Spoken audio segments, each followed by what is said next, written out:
আমি দেখছি তুমি এখানে এক্সেলের উপর কাজ করছো। এখানে তুমি একটা লিস্ট রেডি করেছো নেমের আর মোবাইল নাম্বারের।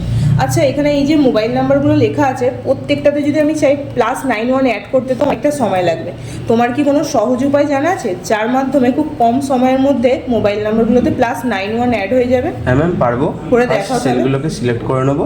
সিলেক্ট করে এখানে Ctrl+1 প্রেস কিবোর্ডে করলে Ctrl+1 প্রেস করলে তাই তো? কাস্টম অপশনে গিয়ে হ্যাঁ, জেনারেলটাকে ব্যাকস্পেস করে মুছে দিচ্ছ। মুছে +91 +91 দিয়ে হ্যাঁ 8টা এই 10টার 0 দিতে হবে। 10টা 0 দেবো তাই তো? কেন 10টা 0 দিচ্ছে? কারণ নাম্বারের কিন্তু 10টা ডিজিট থাকে প্রতিটা নাম্বারে। ও তাই জন্য আমি 10টা 0 দেবো তাই তো? ঠিক আছে, দিয়ে তারপর? ওকে করে দিলে প্রতিটা নাম্বারে। তাহলে আমি দেখতে পাচ্ছি কি আমাদের খুব সহজেই প্রত্যেকটা নাম্বারে +91 অ্যাড হয়ে গেছে। ঠিক আছে, ভেরি গুড। এই ধরনের শর্ট ট্রিক শেখার জন্য SJ ইনস্টিটিউশন পেজকে অবশ্যই ফলো করুন। Thank you.